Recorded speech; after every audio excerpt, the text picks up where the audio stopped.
And we've got Dr. John in the studio from Creation Ministries International. Good morning, Dr. John. Yeah, good morning, Mick. It's great to have you here again, Dr. John. Of course, you guys have your own website, creation.com, where people can go to get all sorts of questions answered. But if you do have any questions, we'd really appreciate it if you could send it through to our text line. That's SMS 0401 949 949. Now, Dr. John, over the last week, we've had a few messages that have come through. The people have left via phone calls, and we can't get phone calls on this phone, I'm afraid. However, we do have text messages as well. But before I start, it's been pretty chilly out there, Dr. John. Have you got the heater out at home yet? No, I haven't, Mick. No. We do have a reverse cycle aircon, and we've used that once or twice, but not really. Rug up and you should be all right. Yeah. I've heard that in the next few days we're going to feel the chill. Right. Yes. Dr. John, we had a question come in during the week, and this gentleman, Bobby, said, hi, Dr. John. I enjoyed this morning's session on how long man has been on Earth. From this, you deduced that the age of the rest of creation. You claim day age. Two questions then. Why couldn't man have been introduced to creation 6,000 years ago and everything else is a lot older? There's one. And the second question is, what did Jesus believe about these matters? Okay, well, look, it's a good question, and the fact is we've been talking about the age of the earth for the last several weeks because we've had so many listeners' questions coming in about it. Yes. And I'd just like to repeat what you said before, that they really must be texts because our system can't receive voicemail. Mm-hmm. And we know we're missing out on lots of questions that people have got because they're not being sent in as a text. That's right. So really, I just make a real plea to everybody out there. If you have questions, please text them. Don't try and send them by voicemail because we cannot retrieve it. Mm-hmm. But look, that is a good question. And what I've been explaining over the last couple of weeks is that the straightforward reading of Genesis, which is the first book of the Bible, allows you to fairly easily calculate the biblical age of the earth.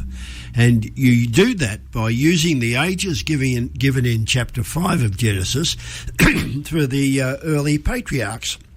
And then you have a look at the Tower of Babel story, and you know that the dispersion after Noah's flood took place 5 generations after the flood. And then you can work out the time to Abraham.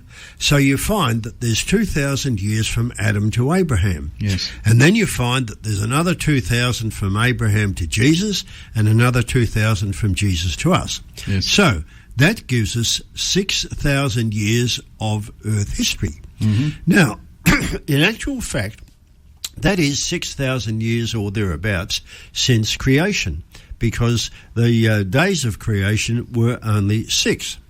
Now, our questioner has said, could not there have been a lot of time basically before man came on the earth? And what did Jesus think about it? Well, really, man must have been there. Well, the Bible does tell us that it was only 6 days of creation, and we've talked about how they have to be 24-hour days. But don't forget that what Jesus said when he was talking about marriage, he said that God had made them male and female from the beginning of creation. Mm-hmm. Okay?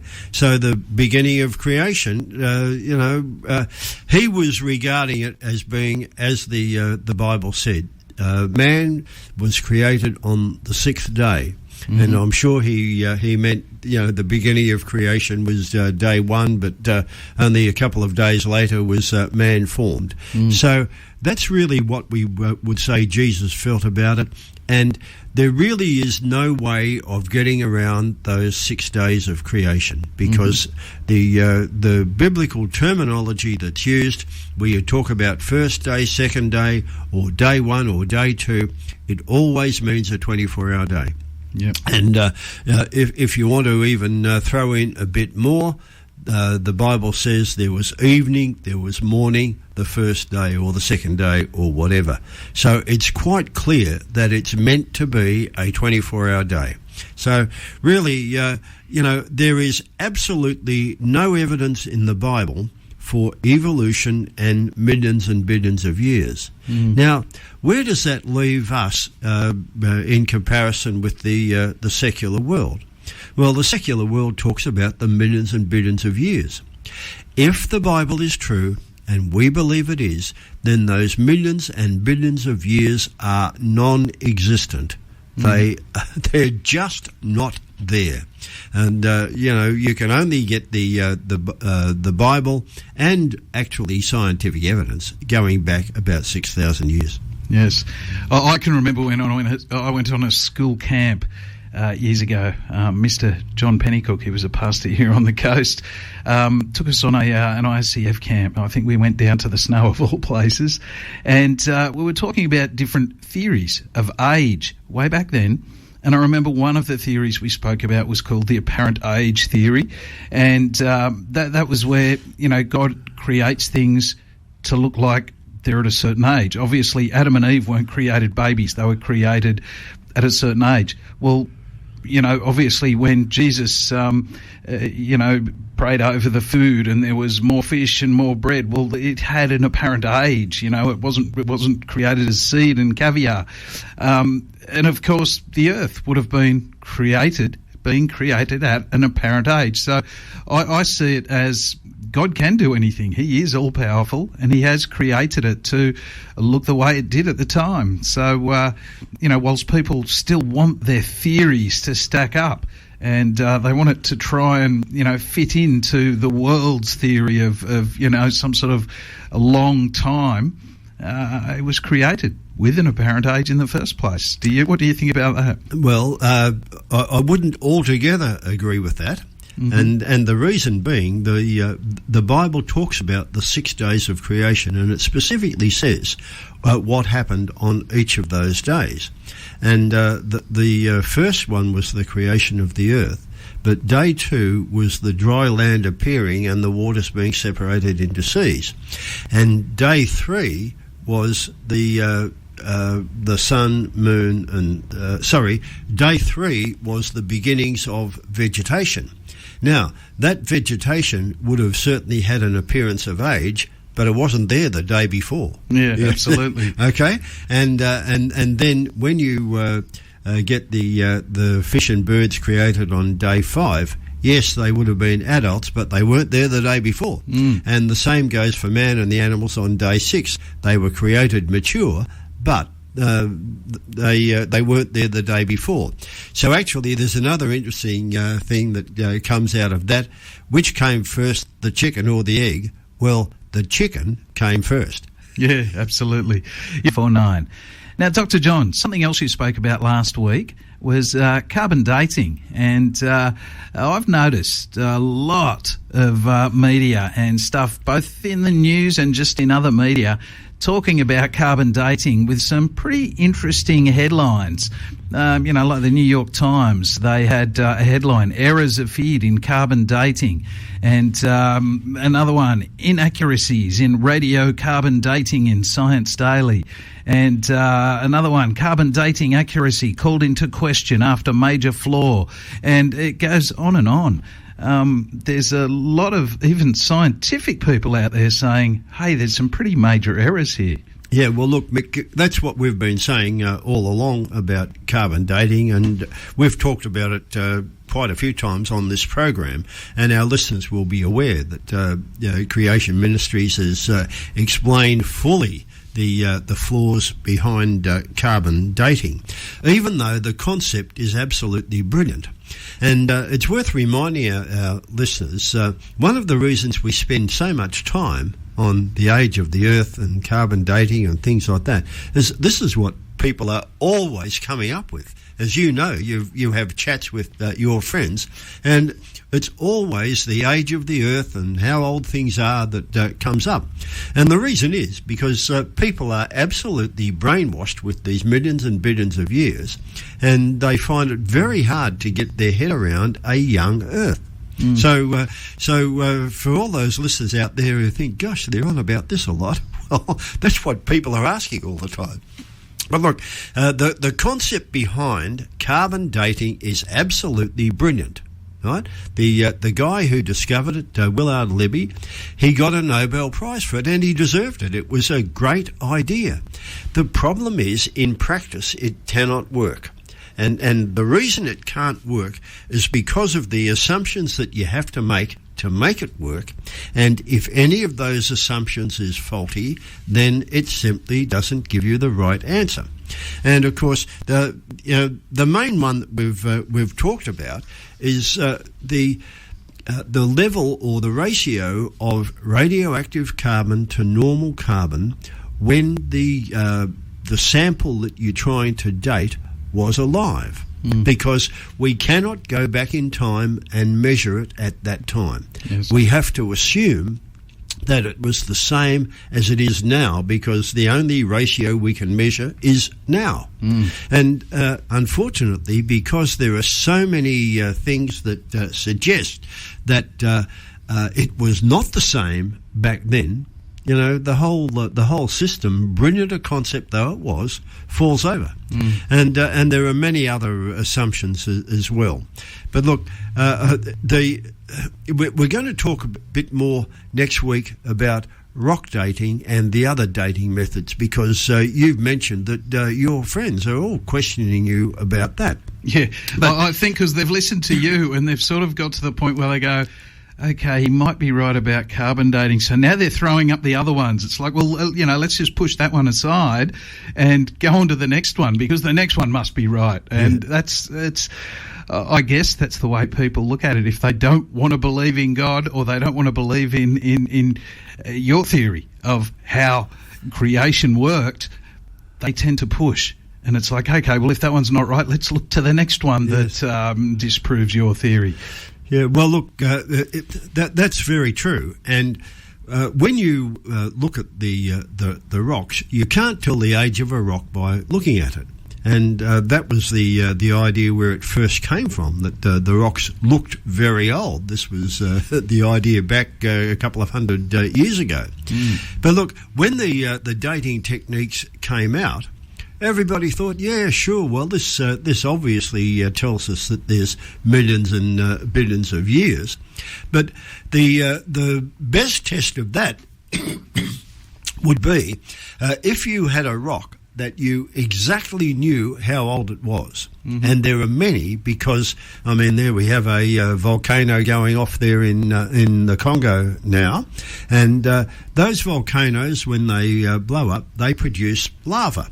And the lava solidifies, and we get all of those so-called igneous rocks. Yeah. Now, when a lava flow solidifies, you know the exact date that rock was formed. Yes. And unfortunately for the people who believe in rock dating, when you try those rock dating radioactive techniques on samples of rock that you know the exact age because you know the day that it was formed, then it still gives results in the millions of years. So if you can't get the right answer when you know what the answer is, how on earth would you trust the answer when you haven't got a clue what the answer is? Absolutely. It makes it tough, doesn't it? You are on 94.9 at 8:26. We're with Dr. John from Creation Ministries International. And if you do have any questions for Dr. John, please send them through to our text line 0401 949 949. That is SMS saying, hey, we can see there's potential inaccuracies in carbon dating. Of course, we've looked at half-lives. And whilst you say carbon dating is brilliant, it's awesome science. Looking at today's conditions, those half-lives, the half-life is accurate, but that's today's conditions. Well, that's true, and actually the half-life of radioactive carbon is not something that we take issue with. You know, it's the fact that we simply don't know the ratio of normal carbon to radioactive carbon back when the substance was living. But look, that half-life concept really means that carbon dating can only give results in the thousands of years. It's not the one that gives millions and billions of years. Yes. And the reason is radioactive decay follows an exponential path. That is, a substance halves itself in a certain amount of time. And so what's there at the beginning becomes half, then a quarter, then an eighth, then a 16th, and so on. And it's called exponential decay. Yes. And what causes that? Well, that's just a mathematical way that they have of estimating the decay. They know that radioactive carbon or any radioactive element decays, and the average decay rate is given as a particular time. And that's called the half-life, the time that it takes for the original amount to become a half. And it takes the same amount of time for that half to become a quarter and for the quarter to become an eighth, and so on. And what it means is that after about 10 or 12 half-lives, there's so little left that even the most sensitive instruments that we have can't detect it. So the maximum age that you could ever get from radioactive carbon would be about 60,000 years, even if those years existed. And we don't know that they existed. In fact, the Bible says they didn't exist. So what that then throws up is a couple of very intriguing results, because substances that are believed to be very, very old actually are found to have some radioactive carbon in them. Mm-hmm. And coal, for example, coal, when it's tested, usually has some radioactive carbon in it. Mm-hmm. And yet coal is believed to be 100 million years old or more. Yeah. Right. Diamond has been found to have radioactive carbon in it, and diamond's believed to be 1 billion years old. Dinosaur bones have been found to have radioactive carbon in them, and yet the dinosaur bones are supposed to be at least 65 million years old. Yes. So these are strange answers. Something is wrong. And we believe that what's wrong is the ages ascribed to these things like coal, diamond, and dinosaur bones. In fact, one of the headlines that I saw just this week, thanks to fossil fuels, carbon dating is in jeopardy. Yeah, well, that would be that goes along with what you're saying. Yeah, yes. that's exactly right. Coal is the main one of those fossil fuels that gives radioactive gives an amount of radioactive carbon in it. And so it can't be the age that people believe it to be. And, of course, we don't believe those ages actually exist.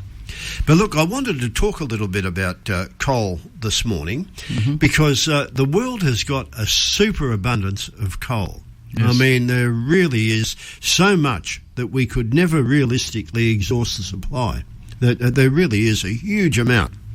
And it's by far the cheapest source of energy that the world has. Well, obviously it's not cheaper than solar, but unfortunately the sun doesn't shine 24/7. It only shines in part of that time, and sometimes not at all in some of those days. So it is a little bit of a problem, and the world still has to solve that problem. But unfortunately, coal is very much on the outer these days because it's regarded as a pollutant. Coal is almost pure carbon, so when it burns, it produces a lot of carbon dioxide. Yes. And carbon dioxide is noted to be a greenhouse gas. Not the worst one. I mean, water vapour is by far the worst greenhouse gas, and we can't do anything about water vapour. That's just there. But the carbon dioxide, I suppose we can do something about it, because if you don't burn the coal, then you don't get the carbon dioxide, and that's what the world is on about at the moment. Yeah. But I want to talk this morning about where that coal came from. And I was reminded about that by an article we had on the Creation Ministries website, which was actually a reprint of an article that was put out there 20 years ago about the huge amount of brown coal down there in Victoria in the La Trobe Valley. And it's been stuff that's been readily able to be gathered, because it's only got a fairly small amount of overburden, and then there's stacks and stacks of it underneath that. So it's been mined pretty extensively, but of course that mining is now not quite as good, and they don't want to be renewing the power stations in those areas, so it is a bit of a problem. But the interesting thing is that that brown coal in the Latrobe Valley actually extends out into the ocean, and there's much, much more under the ocean than there is on the land. And the extent in the ocean could be 100 kilometres wide and about 5 kilometres deep. There is just so much of it. And the question is, where did it come from? Well, the convention... we have a lot here too. The coal basin that runs under Sydney right up to the Hunter. Where did it all come from? And the Bible believer doesn't have any problem with that, because we see how in Noah's flood, which was much more than a flood, it wasn't just water above, it was waters beneath, and the most incredible volcanic and tectonic upheaval that the world has ever seen. And it uprooted all the vegetation on the face of the earth. And we believe that that amount of vegetation was absolutely massive. And what it's done is it's deposited all that vegetation in what we now know as coal. Well, the world doesn't want to believe in Noah's flood or the global events that took place during it, so it has to postulate another source for all of the coal. And so it says that maybe it was growing in a peat bog, and over millions of years the coal got compressed and so on. But the problem is, when you have a look at that coal, it actually rests on a bed of clay, right? And the roots don't go down into the clay. So it obviously didn't grow there. And not only that, both with those brown coal seams and the ones we have around here, you find tree trunks crisscrossing through the various seams. And those tree trunks have turned into coal as well. But they obviously didn't grow there. They don't have any roots. So you know, there's something wrong with what the world believes about the formation of coal. And we don't have any problem saying it came from the uprooting of the vegetation in Noah's flood, and that is the best explanation. But if you don't want to believe in the flood and the Bible, you won't come up with the right answer. And of course, we've seen floods around here, just little floods. Even in the little floods, you quite often see little eddies in the water where all of the, I guess, the branches and sticks and stuff all come together. And they'll end up in a little pile somewhere. Quite often you'll see little bits along the beach, but there's quite often a big pile somewhere. Well, if the entire earth was inundated, you can imagine there would have been a lot of very big piles, and that's probably what we're getting our coal from right now. Yeah, well, of course, we know that there's coal in the Antarctic, and there aren't any trees in the Antarctic anymore, so it obviously didn't grow there. Yes. You're on 94.9. It is 13 minutes to 9. We're with Dr. John from Creation Ministries International. Send your carbon dating of coal, and somebody just sent in a question, Dr. John. It says, "Hi, Dr. John, what is the name of the article about the coal in Victoria on creation.com on the website?" And so, of course, I've Googled it straight away because I've got the computer in front of me. I didn't know what to Google, so I just Googled the word coal. And the very first of, it looks like pages and pages of different stories, the very first one comes up and says, "Coal, Memorial to the Flood." And I clicked on it. And, of course, it comes up talking about the Gippsland Basin and, the flood and coal. And I have to ask, Dr. John, did you get them to put that on the top of the list? No, Mick, I didn't. It goes to the top of the list because it's the most recent one. But as I mentioned before, that's a reprint of an article that appeared in Creation magazine 20 years ago. Wow. And we need to remember that as well as the questions I get, Creation Ministries gets questions as well. Yep. And a lot of those are related to perhaps new things that have been announced in the science press, and it may be an entirely new article that one of our scientists has written about that because people are interested in it, or they may have had other questions relating to articles that they have written extensively on that topic in the past. And coal is another one. Yep. No, I didn't get them to do that. It just happened to be there. Yeah. And topical, because here we are talking about the same thing. Yes. But I would strongly advise all of our listeners to spend time on creation.com. There's a search window there. You can put your questions in and you'll find a whole list of articles, just like you did when you typed in the word coal. Yep. And you can select whichever ones you like. You can read them online. You can print them out. It's all absolutely free. All you need to do is Google creation.com and you're there on the website. There's no other registration required. Took me about 15 seconds. Yeah, that'd be right. That'd be right. So I would like to encourage all our questioners, all our listeners, to look at Creation Ministries' website, creation.com, for answers. But we'd love people to send them in to us. And we know that there's so many young people in particular who are very, very confused at the moment because of the indoctrination they've had at school over the millions and billions of years and dinosaurs and all of these things. In fact, I did a talk on Sunday morning on the South Coast and had a long chat with a young fella who was really troubled by this. He just could not get his head around the sort of things that I was talking about. And that's because he's been brainwashed through school in the millions and billions of years. And it's not just school, it's David Attenborough on the TV, it's all the nature programs that you ever see on television. And unfortunately, young people are very, very confused. If they've been brought up in a Christian home, they've been told that the Bible is true, but they get told all the time at school or university that the Bible's not true. Now, how do you reconcile that? I mean, with David Attenborough shows, it wouldn't have the same impact, though, you know, when he goes, this was 27 million years ago and this one was 100 billion years ago, if he said every single time 6,000 years ago.